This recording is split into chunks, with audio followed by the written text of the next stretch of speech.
करें राम जी, हाँ, आज्ञा। आरंभ कीजिए। ओम नमो भगवते श्रीमते रामानंदाचार्य श्री सीतानाथ स्मारक श्री रामानंदार्य मध्यमा अस्मदाचार्य पर्यंतां वंदे श्री गुरु परंपरां। बंदौ तुलसी के चरण जिनकी नो जग काज, कले समुद्र बूढ़त लखेउ प्रगटेउ सप्त जहाज। गजाननं भूतगणादिसेवितं कपित्थजम्बूफलचारुभक्षणं उमासुतं शोकविनाशकारकं नमामि विघ्नेश्वर पादपङ्कजम्। नारायणं नमस्कृत्यं नरं चैव नरोत्तमं दैवी सरस्वतीं व्यासं ततो जयामुदीरयेत्।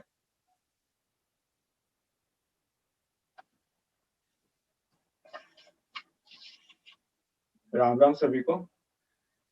तो आज हम दूसरा अध्याय का जो दूसरा भाग है 39 से लेके 72 श्लोकों के बारे में हम समझेंगे। तो पहले तो आप सभी को बहुत बहुत धन्यवाद कि और राम जी का और राम जी की चरणों में वंदना करते हुए कि मुझे ये अवसर दिया गया कि मैं अपने मति के अनुसार जो दूसरा अध्याय है उसमें जो मुझे समझ में आया मैं आपके सामने उसको प्रस्तुत कर सकूं और आप जैसे गुणीजन श्रोताजन के सामने मुझे ये अवसर मिला उसके लिए आपका बहुत बहुत धन्यवाद। तो जैसे तुलसीदास जी बालकांड में कहते हैं, तो जब वो संत की व्याख्या करते हैं कि संत कौन होते हैं, तो उसके लिए कहते हैं कि संत हंस गुण गहई पय परिहरि बारी विकार। तो कहते हैं कि संत हंस जैसे होते हैं। वो अगर आप उनमें दूध के अंदर पानी मिला के अगर आप दो तो सिर्फ वो दूध को ग्रहण करते हैं और जो विकार होता है, जो दोष होता है, उनको ग्रहण नहीं करते।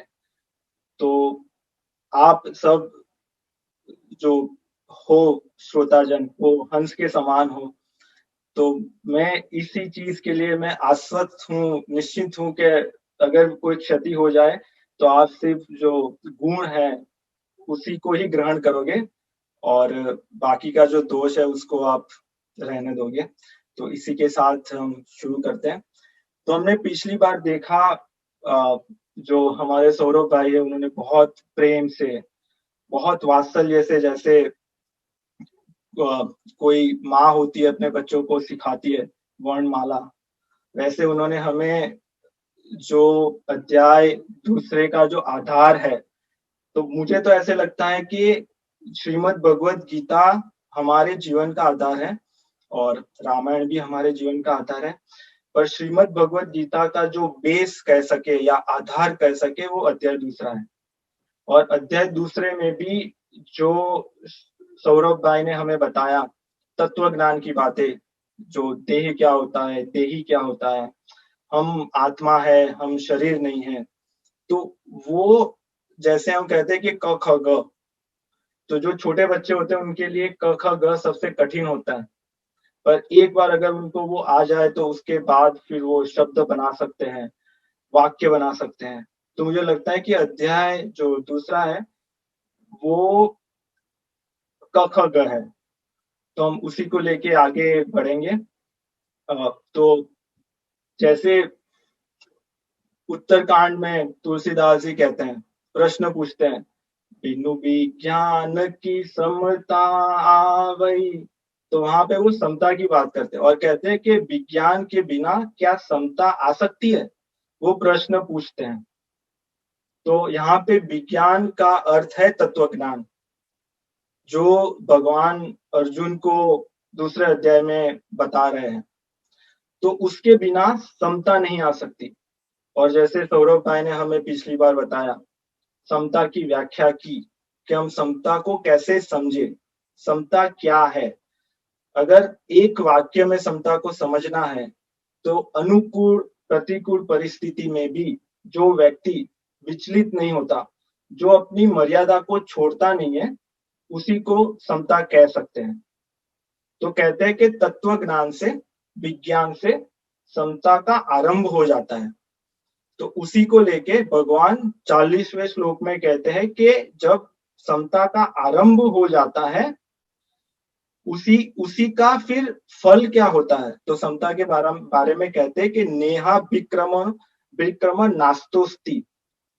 तो कहते हैं अगर समता का आरंभ भी हो जाए तो उसका कभी नाश नहीं होता, और उसका सिर्फ एक ही फल है, उसका फल है कल्याण। वो साधक का कल्याण करके ही साधक को छोड़ती है। तो अगर हमें कहा जाए संसार में ऐसी कोई चीज जो आप एक बार लाओ और फिर कभी उसका नाश ना हो, और वो हमेशा आपको आनंद देते रहे, आपको सुख की अनुभूति कराते रहे, तो हम में से कौन नहीं होगा जो वैसी चीज को लेने के लिए लाइन में ना खड़ा रहे। तो समता ऐसी चीज है जो एक बार आने से कभी वो जाती नहीं है। तो फिर भगवान ये समता की सब विशेषताएं बताते हैं कि कल्याण कारक है समता, वो उसका नाश नहीं होता। तो समता की महिमा को समझने के लिए अगर ऐसा समझे कि समता जैसे हमारे पास गाड़ी होती है, कि समता की शक्ति को कैसे समझे कि किसी के पास होंडा होती है, किसी के पास मर्सिडीज होती है। तो उसमें जो इंजन होता है, वो इंजन से ही गाड़ी की क्षमता तय की जाती है कि अगर मर्सिडीज है तो मर्सिडीज का जो इंजन होगा होंडा से अच्छा ही होगा, वैसे उसकी कीमत भी तय की जाती है। तो वो गाड़ी के अंदर जो इंजन है, वैसे हमारे कोई भी साधन के अंदर समता है। तो हमारी समता जितनी दृढ़ होगी, हमारी समता में जितनी शक्ति होगी, तो फिर वो हमें हम जो भी साधन करेंगे वो हमें दूर तक पहुंचा सकते हैं। तो अभी आगे भगवान कहते हैं कि जैसे हम ज्ञान मार्ग में हो, भक्ति मार्ग में हो, कर्म मार्ग में हो, कर्म योग मार्ग में हो, इसके अलावा भी बहुत सारे योगों की बात करेंगे भगवान आगे, उन सबका आधार है समता। तो समता बेस है सबके लिए। अगर हम कर्म मार्ग में बहुत आगे चले गए, कर्म योग में बहुत आगे चले गए, हमें ऐसा लगता है कि हम आगे चले गए, पर हमारे में समता नहीं है, तो हमारी गाड़ी ऊपर से देखने में कितनी भी अच्छी हो, पर उसका इंजन अगर अच्छे से काम नहीं कर रहा, तो वो सिर्फ दिखाने के लिए ही उसका हम उपयोग कर सकते हैं, उसका कोई यूज हम नहीं कर पाएंगे। तो ये समता के बारे में भगवान बताते हैं 40वें श्लोक में। फिर आगे भगवान अर्जुन को कहते हैं एक निश्चय बुद्धि। कहते हैं कि व्यवसायत्मिका बुद्धि ही एकेह कुरु नंदन बहु शाखा हनंताक्ष बुद्धयो व्यवसायिनाम।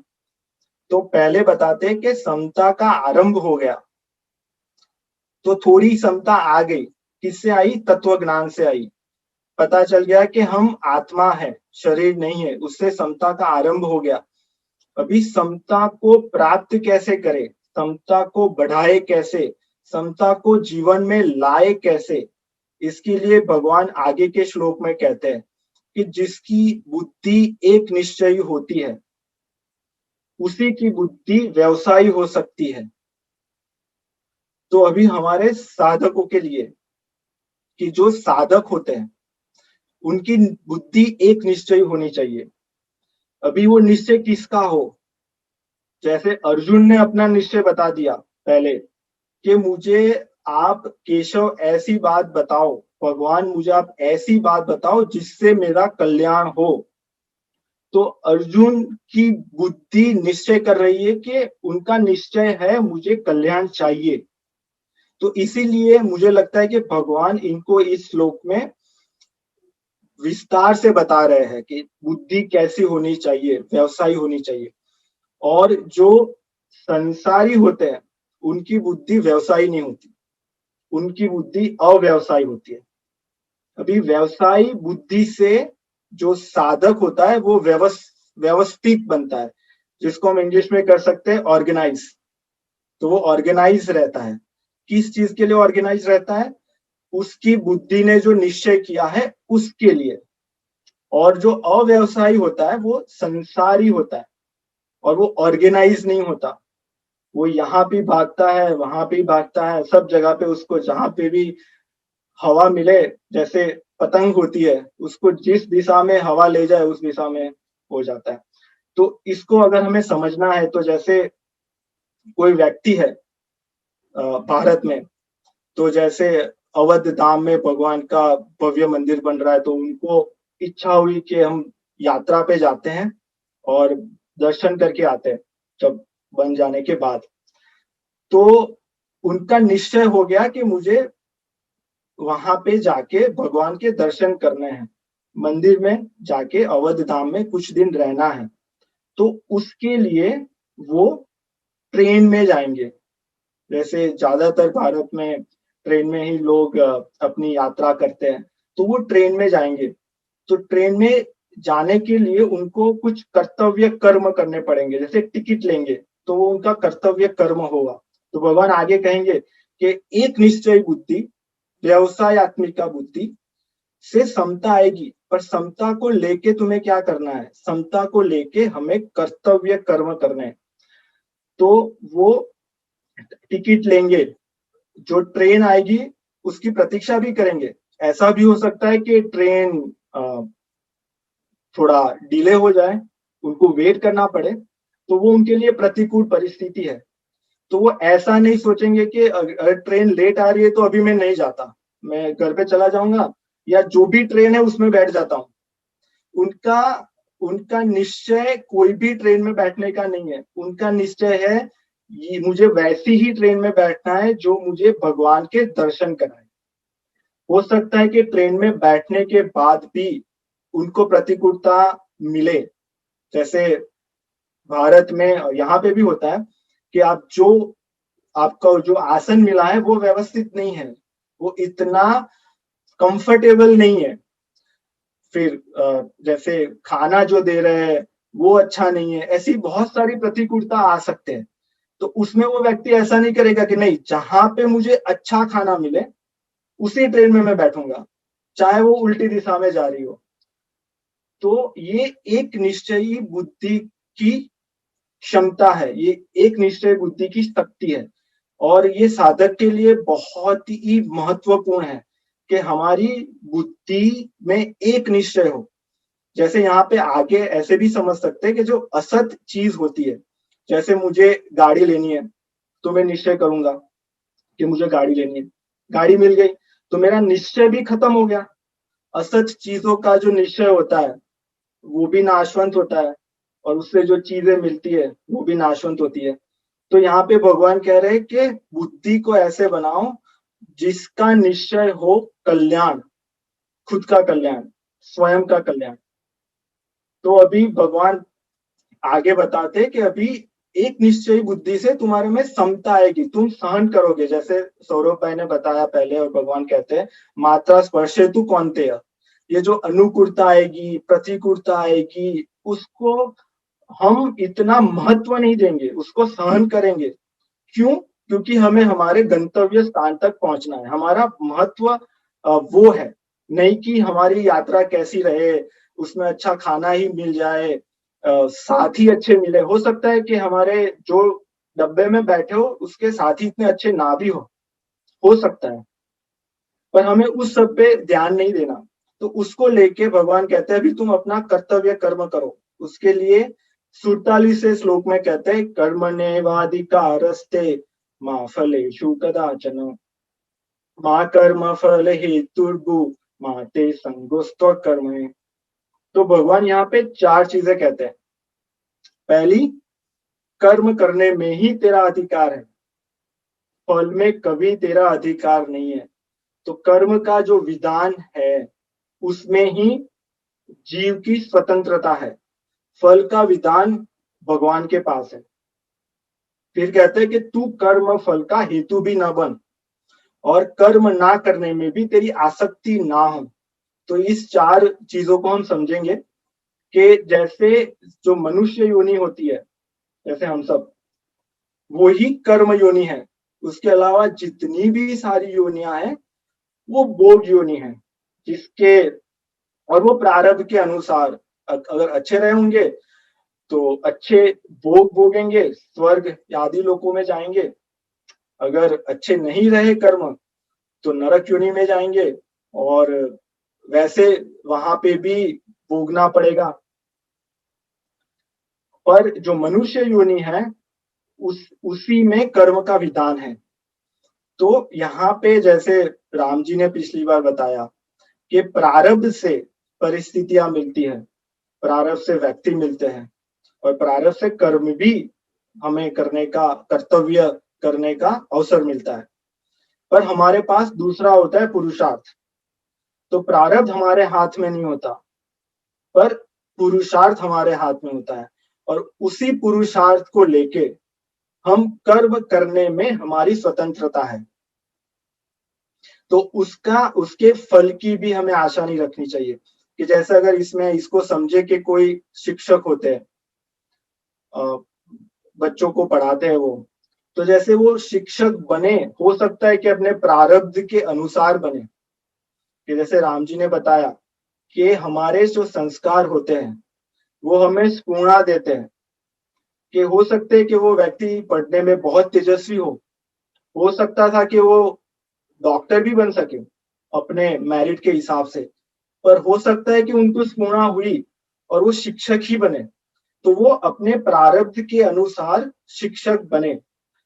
अभी शिक्षक बनने के बाद उनके पास बहुत सारे बच्चे हैं, हो सकता है कि वो बच्चों को पढ़ाएंगे तो उनका जो वेतन होता है, जो जो उनकी जो सैलरी होती है वो मिलती रहती है उनको।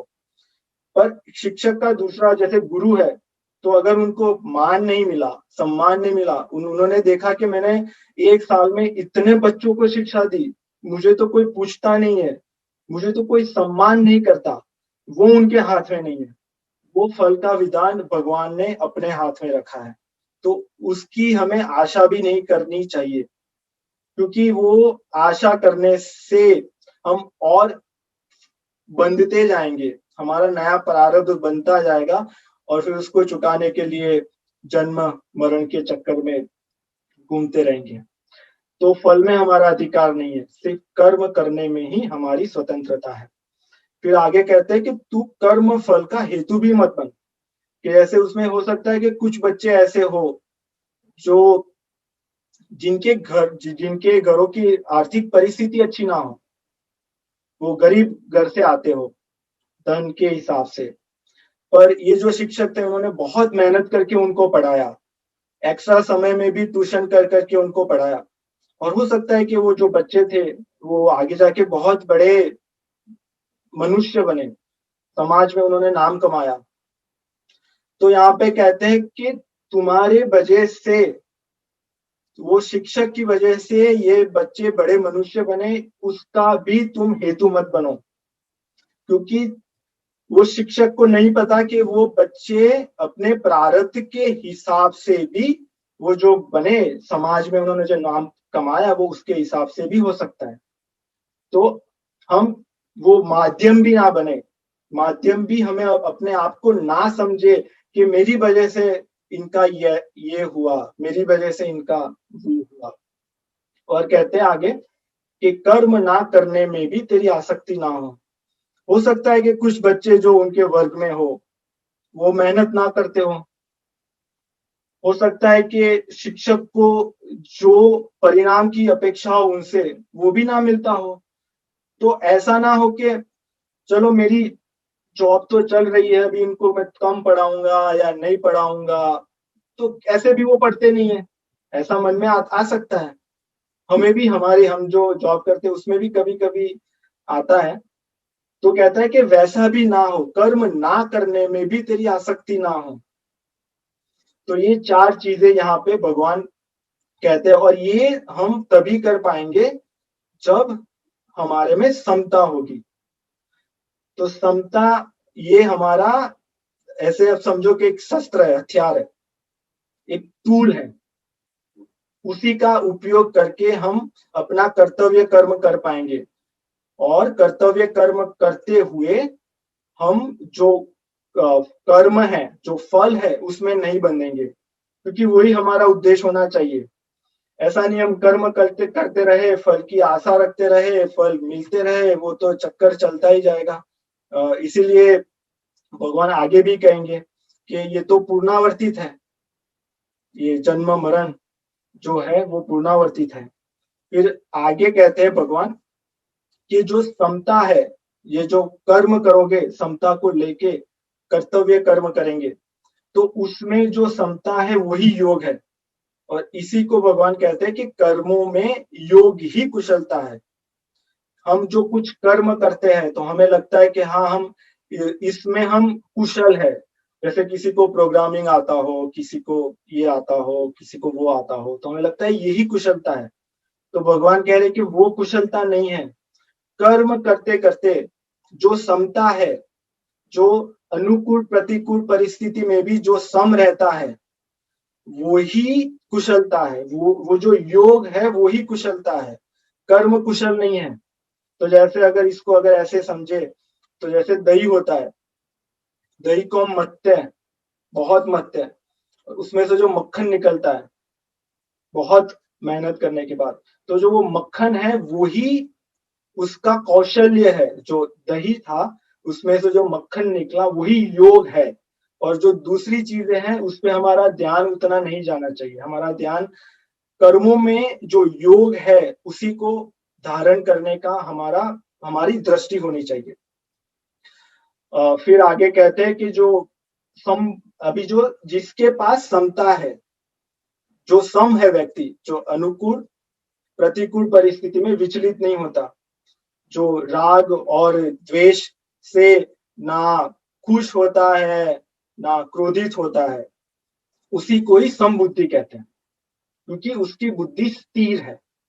अभी अगर हमें ऐसे समझना हो कि जैसे हम कोई जलाशय के पास में खड़े हो और हमारे पास में थोड़े छोटे छोटे कंकर भी हो, तो ज्यादातर ऐसा ही होता है कि हम ऐसे डालते रहते हैं उसमें, और फिर जो वो वलय होते हैं पानी में उसको देखते रहते हैं। जब छोटे थे तब ये करने में बहुत मजा आता था। तो अगर हम ऐसे करते रहे और करते करते हम ऐसा भी देखें कि अरे मेरा प्रतिबिंब नहीं दिख रहा इसमें, तो क्या लगता है हमें दिखेगा? नहीं दिखेगा। तो जैसे हम वो जो कंकर है, अगर इसको समझे, ये हमारी कामनाएं है, अनुकूल प्रतिकूल परिस्थितियां है, वो जब तक डालना बंद नहीं करेंगे तब तक वो पानी स्थिर नहीं होगा, बुद्धि स्थिर नहीं होगी। और जब बुद्धि स्थिर होगी तभी हम स्वयं का, जो हम स्वयं है, शरीर नहीं है, आत्मा है, उसका प्रतिबिंब उसमें दिखेगा। तो भगवान कहते हैं कि स्थिर बुद्धि। तो अभी इसके बाद के जितने भी श्लोक है वो भगवान स्थिर बुद्धि के बारे में अर्जुन को बताते हैं। और उसके पहले अर्जुन भगवान से प्रश्न पूछते हैं कि जो स्थित प्रज्ञ होता है, जिसकी बुद्धि स्थिर होती है, जिसमें समता आ गई है, वो बोलता कैसे है, उसकी भाषा, उसकी वाणी कैसी होगी, उसका व्यवहार कैसे होगा, वो कैसे बैठता है, वो कैसे चलता है। तो यहाँ पे अगर हम देखें तो अर्जुन के प्रश्न कितने सुंदर है। अगर चाहे तो वो ऐसा पूछ सकते थे, अगर अगर मैं होता तो मैं, अगर कोई और संसारी भी होते तो वो ऐसे पूछते कि जो स्थित प्रज्ञ होते हैं उनके पास संपत्ति कितनी होती है, उनके पास सिद्धियां कितनी होती है। तो अर्जुन के जो प्रश्न है वो टू द पॉइंट है, उनके कल्याण का निश्चय हो गया है उनकी बुद्धि में, तो उनके प्रश्न भी उसी हिसाब से है। तो और मुझे लगता है कि अगर जैसे भगवान के जो उत्तर है वो उत्तर आते हैं क्योंकि प्रश्नों में ही ज्ञान का बीज होता है। तो अर्जुन अपने प्रश्नों में बीज भगवान को दे रहे हैं और भगवान उसमें से वृक्ष बना के उसके जो फल है वो फल हमें दे रहे हैं जिससे हमारा कल्याण हो। तो हम साधकों को, मुझे ऐसे लगता है कि हमें अर्जुन से सीखना चाहिए कि अर्जुन कितने अनुकूल हो गए। अभी हमने पिछली बार देखा कि उनमें कायरता आ गई थी और भगवान ने कहा कि ये आप क्षत्रिय होते हुए आप में ये कायरता शोभा नहीं देती। तो वो थोड़े वहां पे विचलित हो गए थे, मुंह में पड़ गए थे, पर वो तुरंत ही भगवान के अनुकूल हो गए। तो हमें भी हमारे जो गुरुजन हैं, हमारे जो आचार्य हैं, उनसे हम कैसे अनुकूल रहे और कैसे प्रश्न ऐसे पूछे जिससे हमारा कल्याण हो। तो अगर इसको ऐसे समझे कि जैसे कोई व्यक्ति है, उन्होंने बहुत दिन से घर का खाना नहीं खाया, उनको रसोई बनानी नहीं आती, तो वो बाहर का ऐसे कुछ करके अपना जीवन निर्वाह चला रहे थे। और उनके कोई स्वजन थे तो उनको उन पे करुणा आ गई और उन्होंने कहा कि आप आइए हमारे घर पे भोजन करने के लिए आइए। वो स्वजन ने उनके लिए बहुत बढ़िया मिष्ठान बनाए, लड्डू और दाल, दो सब्जियां, अचार भी था, पापड़ भी था, सब बनाए। और वो आए भी, वो व्यक्ति आए, उनको लगा कि मुझे बहुत अच्छा आज भोजन, घर जैसा भोजन मिलेगा, मुझे तृप्ति होगी, संतुष्टि होगी। वो पहुंचे, उनको भोजन पीरसा गया। अभी ये जो व्यक्ति थे, वो सिर्फ अचार खा रहे, सिर्फ पापड़ खा रहे, और जो स्वजन थे उनको लगा कि वो पूछते भी है अपने अच्छे स्वभाव के हिसाब से, पर वो आचार ही खा रहे हैं और दूसरा भी मांग रहे हैं। तो उन्होंने सिर्फ आचार पापड़ में अपना पेट भर दिया। तो हम साधक इस चीज का ध्यान रखें कि हमारा जो दृष्टि है हमारे कल्याण पे है, जैसे लड्डू पे है, लड्डू पे हमारी दृष्टि होनी चाहिए जिससे हमारा कल्याण हो। अचार खाने से या पापड़ जैसी चीजें खाने से किसका पेट भरेगा? वो सहायक हो सकती है। तो हमारे प्रश्न भी हमारे गुरु से ऐसे हो जिससे हमारा कल्याण हो, जिससे हमको तृप्ति हो, हमको संतुष्टि मिले। हम ऐसे बहुत ऐसे प्रश्न पूछते हैं कि जैसे एक बार मुझे सौरभ भाई बता रहे थे कि कोई संत को ऐसे प्रश्न पूछे गए कि महाभारत के युद्ध में कितने घोड़े थे। वो अगर हमने जान भी लिया तो उससे किसका कल्याण होगा? वो हमारे लिए उतना उचित नहीं है जितना भगवान तत्व की बातें करते हैं। तो हम उसको पकड़े, मक्खन को पकड़े, छाछ में अपना ध्यान ना रखे, लड्डू को खाए, अचार पापड़ को खाए थोड़ा बहुत, पर हमारी दृष्टि इसमें होनी चाहिए। तो भगवान, इसके बाद भगवान आगे के जितने भी श्लोक हैं, 55 से लेके 72 श्लोक में भगवान स्थिर बुद्धि की व्याख्या करते हैं, अलग अलग उदाहरण देके, अलग अलग उपमाएं देके अर्जुन को बताते हैं कि स्थिर बुद्धि जो व्यक्ति होते हैं उनका व्यवहार कैसा होता है, वो कैसे चलते हैं, उनके प्रश्नों के उत्तर देते हैं। तो यहाँ पे कहते हैं कि जो राग नहीं करता, राग द्वेष भय क्रोध कामना से रहित हो जाता है, और जो अपने आप में ही संतुष्ट रहता है, उसको किसी से कुछ नहीं चाहिए। अगर उसके जीवन में राग आ गया तो जैसे कामना से रहित हो जाता है, वो राग द्वेष उस सारी चीजों से विचलित नहीं होता। तो अभी इसके लिए भगवान आगे जाके बताते हैं, कछुए का एक उदाहरण देते हैं कि जैसे कछुआ होता है, तो जैसे भगवान हम सबको, सब जो भी साधक है और अर्जुन को कह रहे हैं कि जैसे कछुआ होता है, तो वो कछुआ अपने जो 6 अंग होते हैं, 4 पैर, सिर और पूंछ, उसको छुपा लेता है। तो जैसे हमारी जो 5 इंद्रियां है और मन, उसको संयमित करने की बात कर रहे हैं। तो ये जो संसार में जो विषय है, विषय और भोग है, वहां पे ही हमारी इंद्रिया जैसे एक कनेक्शन होता है। जैसे हम जो लोग इंजीनियरिंग में है, जो टेलीकॉम में, उनको पता होता है कि वायरलेस और पहले वायर लाइन था, वायर से, अभी तो वायरलेस है। तो हमारा भी ऐसा ही है, हमारे सारी इंद्रियों का वायरलेस कनेक्शन रहता है विषयों के साथ। जैसे आंख है तो उसका दृश्य के साथ रहता है, तो वो हमेशा रहता है। तो भगवान कहते हैं कि अपनी इंद्रियों को वो विषयों में से निकाल लो, और मन को भी, क्योंकि मन ही है जो ये सारी जो इंद्रियां है उससे भोग भोगता है।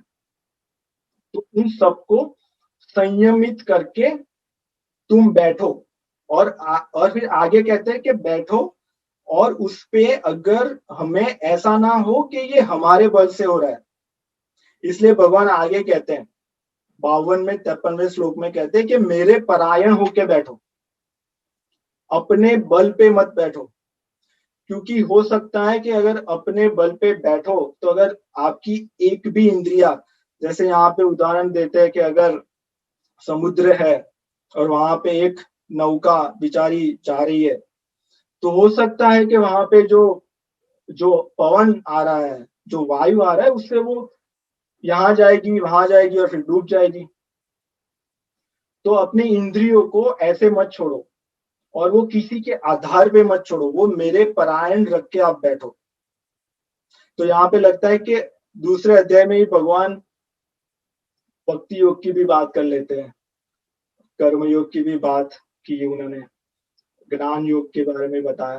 तो जैसे अगर कोई साधक है, ऐसे ऐसा कह सकते हैं कि ये अगर किसी को भगवत गीता का 101 कोर्स करना है, तो अगर दूसरा अध्याय में सारी चीजें उनको एक जगह पे मिल जाएगी। तो आगे कहते हैं कि अगर मेरे जो परायण नहीं होगा उसके साथ क्या हो सकता है, वो व्यक्ति के साथ क्या हो सकता है। तो कहते हैं कि अगर जो मेरे परायण नहीं रहा, जिसने इंद्रिया संयमित करके नहीं बैठा, तो हो सकता है कि वो विषय का चिंतन करेगा, विषय के चिंतन करने से उसको आसक्ति होगी, आसक्ति से कामना, कामना से क्रोध, अगर वो कामना में बाधा पड़ती है तो क्रोध होगा, क्रोध होने से सम्मोह होगा, जैसे मोह होगा, मोह होने से उसकी जो स्मृति है वो भ्रष्ट हो जाएगी, वो नष्ट हो जाएगी, क्या करना है क्या नहीं करना वो पता नहीं होगा, उससे जो बुद्धि में विवेक है उसका नाश हो जाएगा और उससे पतन होगा, साधक का, व्यक्ति का पतन हो सकता है। तो इसको अगर ऐसे समझे कि जैसे हम बैठे हैं, सुबह सुबह में बैठे हैं, और जैसे अगर कोई टीवी देखने का व्यक्ति है, तो अगर वो टीवी में कुछ देख रहा है, टीवी में कुछ विज्ञापन आया कि हमारे पास ऐसे सोफा है और अभी आपको छूट मिल रही है, और वो विज्ञापन आया चला गया और उन्होंने भी टीवी बंद कर दिया। अभी उनके पास भी सोफा है, वो सोफा पे ही बैठ के टीवी देख रहे थे, विज्ञापन चला गया, वो बैठे हैं, उन्होंने चिंतन शुरू किया, विषय का चिंतन। तो सोफा एक माध्यम है, एक स्थूल रूप है, पर उन्होंने उसमें से लिया कि आराम, तो आराम, मुझे मुझे अच्छा आराम मिले, वो एक विषय है, तो उसका चिंतन करने लगे, उसमें से उनको आसक्ति हुई। आसक्ति को ऐसे समझे कि जो हमारे पास है उसका हमें अभाव होने लगे, कि जैसे उनके पास सोफा है, पर उनको लगा कि हाँ नहीं, सही में वो सही बोल रहे थे कि मेरा सोफा है पर इतना कंफर्टेबल नहीं है, मुझे ये बैक पेन हो रहा है, शायद ये सोफा की वजह से ही हो रहा है। तो उनको अभाव होने लगा, अभाव होने से फिर मन कहता है कि हाँ तो तुम्हें वो सोफा चाहिए, क्योंकि देखो फिर मन वकालत करता है, अगर ऐसे समझे, कहता है देखो वो जो सोफा था उसमें रिक्लाइनर है, तुम ऐसे भी बैठ सकते हो, सो भी सकते हो, और अपना कुछ अब चाय पी रहे हो तो यहाँ पे पास में रख सकते हो, तो उसके जितने भी फीचर है वो मन आपके सामने प्रस्तुत करेगा, और उससे फिर कामना होगी कि नहीं अभी तो मुझे वो चाहिए, और फिर वो कामना के रहते हुए आप उसको, आपको एक आशा होगी कि अभी मैं उसको लूंगा। तो हो सकता है कि आपके घर में जो कोई दूसरे व्यक्ति हो वो कहे नहीं हमारे पास तो है, क्यों लाना है आपको। तो हो सकता है कि आपको क्रोध आ जाए, क्योंकि आपकी कामना में अवरोध आया, उसकी वजह से आपको क्रोध आया।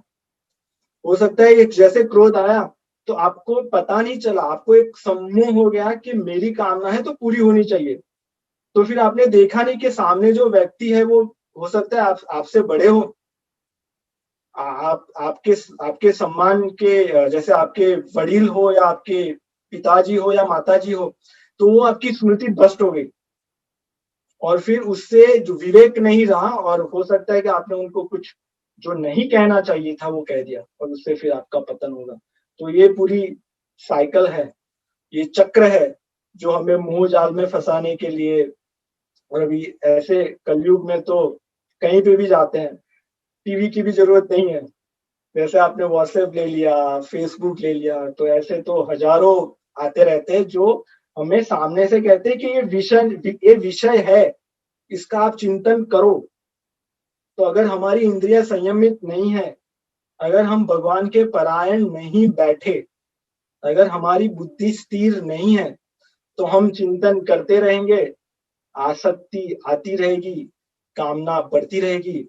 अगर कोई अवरोध करने वाला नहीं है, जैसे हम में से बहुत सारे लोग हैं जो यहाँ पे रहते हैं, जो भारत से आए हैं और अच्छा खासा पैसा भी कमाते हैं, तो हो सकता है कि उनको रोकने वाला कोई ना हो, तो पर उससे उनका लोभ बढ़ेगा, वो लेके आए, सोफा लेके आए, तो फिर और विज्ञापन आया कि नहीं अभी सोफा के साथ आपको ये बड़ा-सा टीवी भी चाहिए। अभी जो आपका टीवी है वो स्मार्ट नहीं है, तो इसका कोई अंत नहीं है। कहने का तात्पर्य वही है, फिर आगे भगवान कहते हैं, तो इसमें से बचे। और फिर आगे इसमें एक और बात वो आती है कि जैसे हमने विषयों में से इंद्रियों को तो ले लिया, पर जो रस रहता है कि जैसे कोई व्यक्ति थे जिनको मीठा बहुत पसंद था, तो वो बहुत मीठा खाया करते थे, पर कुछ समय के बाद उनको डायबिटीज हो गया, मधुप्रमेह हो गया। तो उन्होंने अपने शारीरिक स्थिति को ध्यान में रखे हुए अपना जो विषय था, जो मीठापन, जो स्वाद, उसमें से इंद्रिय को लेके वो बैठ गए। पर जो रस था, वो अभी भी उनके मन में है, बुद्धि में है। तो भगवान कहते हैं कि वो रस को भी निवृत्त करना पड़ेगा। नहीं तो हो सकता है वो रस फिर से एक बीज की तरह बाहर निकले और फिर आपकी इंद्रियों को वापस उसमें ही लगाए। कि जैसे हम में से बहुत सारे जो यहाँ पे है साधक, उनके घर पे तुलसी जी है, तुलसी जी की हम सेवा करते हैं।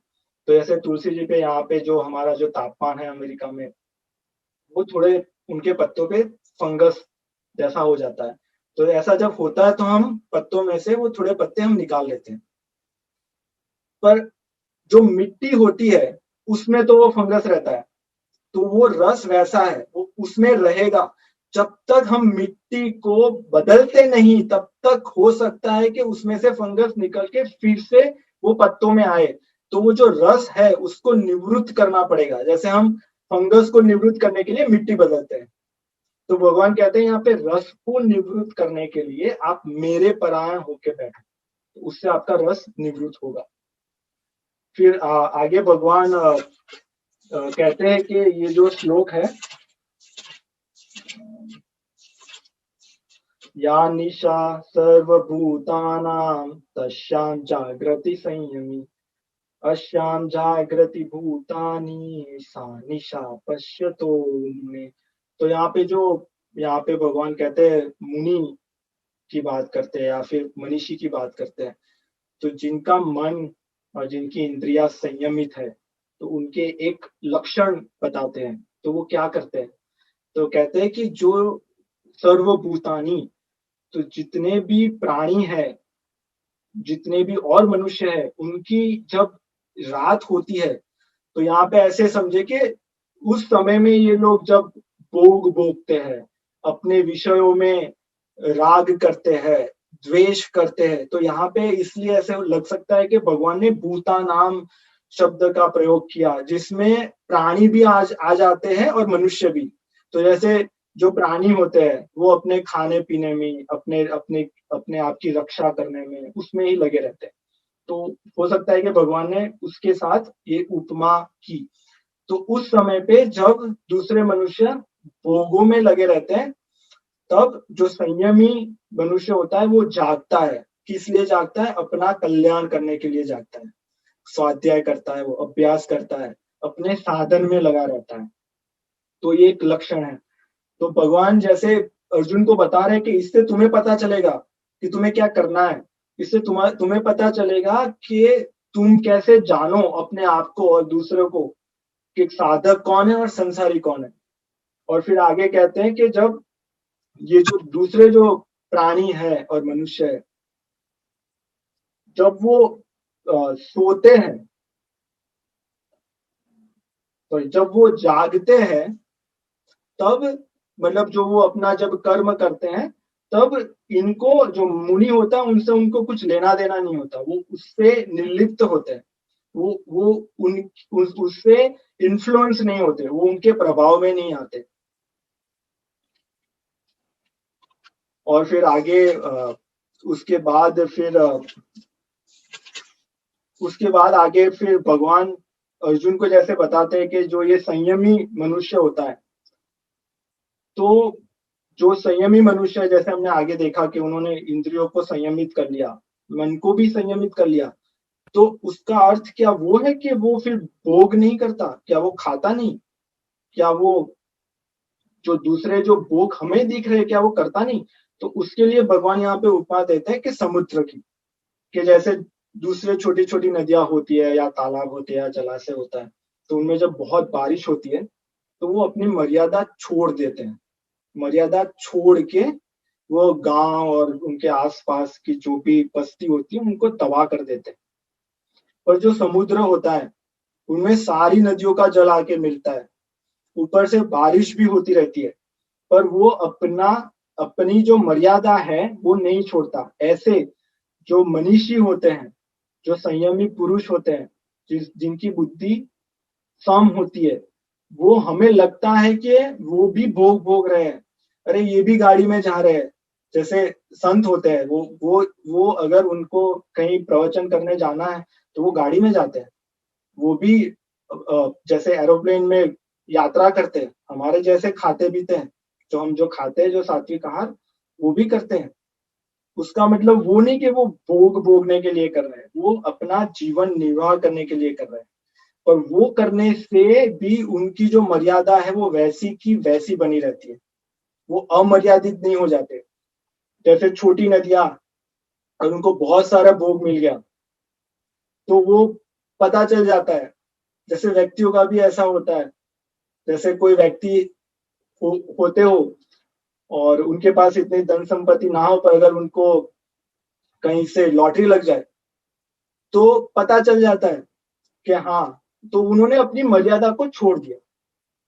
तो भगवान यहाँ पे इस बात को भी पुष्टि देते हैं कि ऐसा नहीं कि जो संयमी मनुष्य है वो भी संसार में रहते हुए हमें लगेगा कि ये भी हमारे जैसे संसारी है, पर वो हमारे जैसे संसारी नहीं है, वो मनीषी है। तो इसके लिए भगवान यहाँ पे अर्जुन को बताते हैं। आगे कहते हैं कि भगवान कहते हैं कि जो कामनाओं का त्याग करते हैं, यहाँ पे कहते हैं कामना रहित, स्पृहा रहित, ममता रहित, अहमता रहित जो हो जाता है, उसी को शांति को वो प्राप्त होता है। तो अगर यहाँ पे ऐसे समझे कि जैसे जो अहम अहम अहंकार है हमारा या अहमता है, वही एक अगर एक राजा है, तो ये जो ममता है, स्प्रिया है, कामना है, और जो दूसरे जितने भी जैसे वासना है, काम है, क्रोध है, वो सब उसके मंत्री है। तो जैसे जो स्पूर्णा आती है, अहमता में मैंपन रहता है, जैसे राम जी बहुत बार बता चुके हैं, तो उससे ही इन सबको पुष्टि मिलती है, स्पृहा को मिलती है। स्पृहा से फिर कामना को बल मिलता है, और फिर कामना मन के द्वारा इंद्रियों को बाहर भेजती है और विषयों का भोग करती है। तो भगवान कहते हैं कि इन सब से आप रहित हो जाओ, तभी आपको शांति मिलेगी। और फिर कहते हैं कि शांति पाने के बाद आप एक ऐसी स्थिति में पहुंच जाओगे जहां पे कहते हैं ब्राह्मी स्थिति, जो आप ब्रह्म तत्व है, परम पिता परमात्मा जिनका जो तत्व है उसका आप अनुभव करने लगोगे। और एक बार वहां पे जो पहुंच जाता है उसका फिर वहां से पतन नहीं होता। तो यहाँ पे भगवान यहाँ से फिर इसका उपसंहार करते हैं। अ, तो मुझे लगता है कि अगर इसमें से मैं अगर अपने लिए कुछ इसमें से कुछ समझना चाहूँ, अ, और एक बात कि मेरा प्रयोजन वैसा नहीं था कि मैं आप लोगों को उपदेश दे सकूं। मेरा प्रयोजन वो था कि आपके माध्यम से मेरी जो मूढ़ बुद्धि है उसमें कुछ जाए, जिससे भगवान जो यहाँ पे कहना चाहते हैं वो उसके अंदर पहुंचे। क्योंकि मुझे लगता है कि जो कहने वाले होते हैं और सुनने वाले श्रोता होते हैं, तो श्रोता सुनते हैं, पर जो कहने वाले होते हैं उनका दायित्व, उनका उत्तरदायित्व डबल होता है। क्योंकि जो कहते हैं अगर वो उसका पालन नहीं करेंगे, तो हो सकता है कि कोई कह करे आप तो कामना की बातें कर रहे थे, स्पृहा की बातें कर रहे थे, तो उसको लगता है कि हाँ, अभी मैंने जो कहा मुझे उसके हिसाब से पालन करना पड़ेगा। तो मुझे लगता है कि अभी मेरा दायित्व जो सुन रहे हैं उससे थोड़ा ज्यादा है। तो मेरा यही उद्देश्य था आप लोगों को ये विवेचन देने का।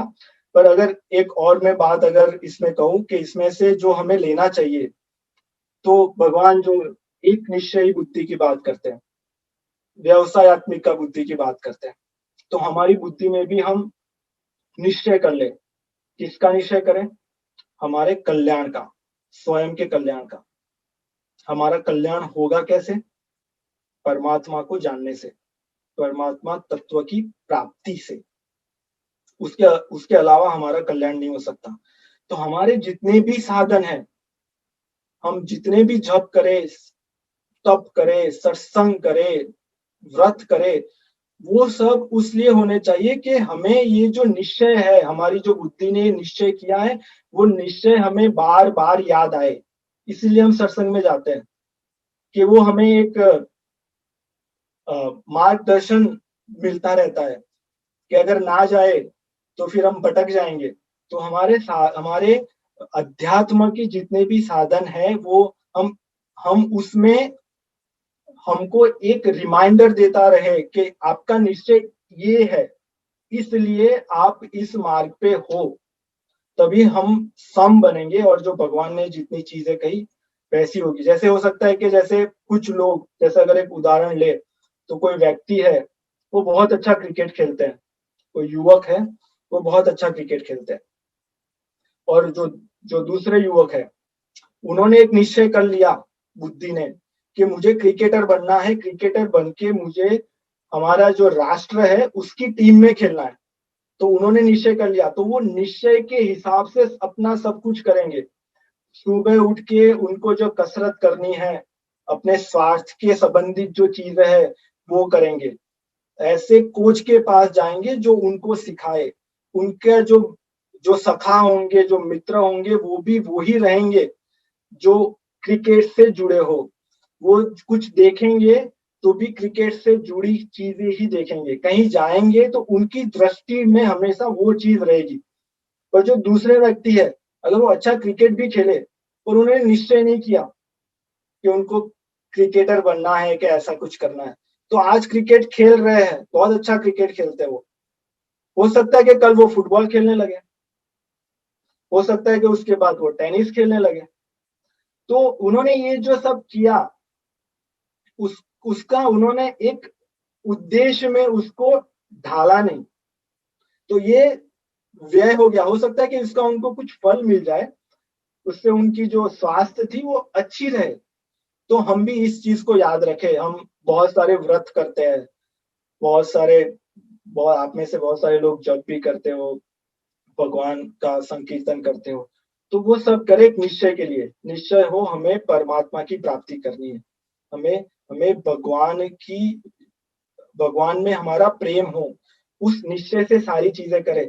ऐसे नहीं जैसे कि बस वैसे ही, जैसे कुछ लोग कहीं जा रहे होते हैं, तो अगर उनसे पूछे कहाँ जा रहे हो, पता नहीं, जहाँ रास्ता ले चले। हमारा वैसा ना हो कि पता नहीं हम कहाँ जा रहे हैं। तो वो तभी हम जैसे सारी मेहनत करें पर हमें पता ही नहीं है कि हमें कहाँ जाना है, तो हम पहले पता करें, एक निश्चय करें, तो मुझे लगता है ये जो निश्चय है वो स्टेप 1 है। उसके बाद फिर समता आएगी, समबुद्धि होगी, फिर हमारी इंद्रिया संयमित होगी, भगवान के परायण होगी और फिर परमात्मा प्राप्ति होगी। पर उसके पहले का जो स्टेप 0 है वो क्या होना चाहिए कि जैसे अगर संसार की चीजों के लिए अगर हम कुछ निश्चय करते हैं तो उसमें स्टेप 0 होता है कि हमें अभाव होता है।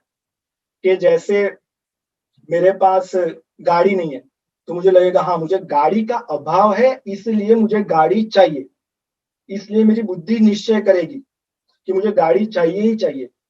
तो अध्यात्म में स्टेप 0 वो होना चाहिए कि अभी तक भगवान मिले नहीं है, अभी तक परमात्मा तत्व का अनुभव नहीं किया, उसका अभाव हो।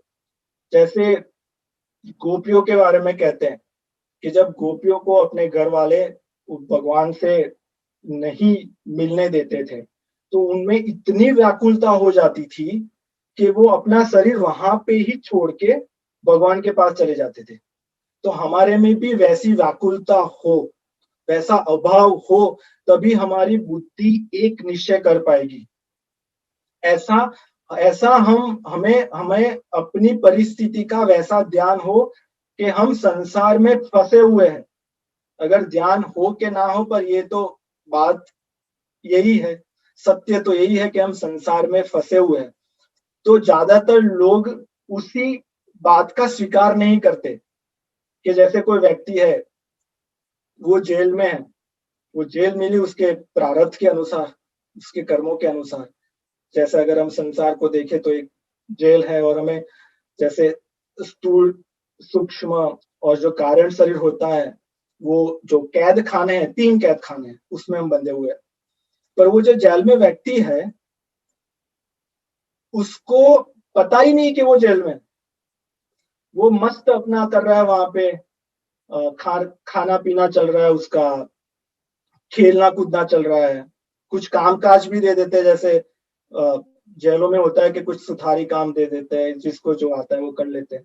तो उसको पता ही नहीं है, अगर उसको पता ही नहीं है कि वो जेल में है तो वो निश्चय क्या करेगा बाहर निकालने का। तो हम पहले वो चीज को समझे, एक अभाव हो कि हमें अभी तक भगवान नहीं मिले। और उसमें ऐसा हो सकता है कि कोई सज्जन आए, कोई संत जन आए, उसको लगे कि ये लोग इतने दुखी है, जेल में है, उनको छुड़ाने के लिए तो वो उनसे आके बात करे। तो ऐसा ना हो कि जो व्यक्ति है जो जेल में है उसको लगेगा कि अरे इनको क्यों बंद कर दिया, क्योंकि वो सलाखे के पीछे देखता है तो उसको लगता है कि वो जेल में नहीं है, जो बाहर है वो जेल में है। उनको लगता है अरे इनको क्यों बंद कर दिया। तो हम वैसा ना करें। जैसे गुरु आते हैं हमारे पास या हम उनके पास जाते हैं कोई और प्रयोजन लेके और वो हमें हमारे कल्याण की बातें बताए, तो हम ऐसा ना सोचे कि अरे देखो ये अपने इच्छा के हिसाब से नहीं कर सकते, जैसे मैं तो यहाँ पे मुझे जो इच्छा आती है वो करता हूँ। ये बंधे हुए हैं, वो बंधे हुए नहीं है, हम बंधे हुए हैं। इस चीज का हम ध्यान रखें तभी फिर स्टेप 1 से बुद्धि एक निश्चय होगी और फिर भगवान ने जो आगे का क्रम बताया वैसा होगा। तो बस यही प्रार्थना थी आप सबसे, और मेरे से कोई क्षति हो गई हो तो मुझे माफ करना, क्योंकि मेरी मति उतनी है नहीं। अ, और और अगर आपके कोई प्रश्न हो या कुछ सुधार करना चाहते हो या कुछ कमेंट हो तो वो कर सकते हैं।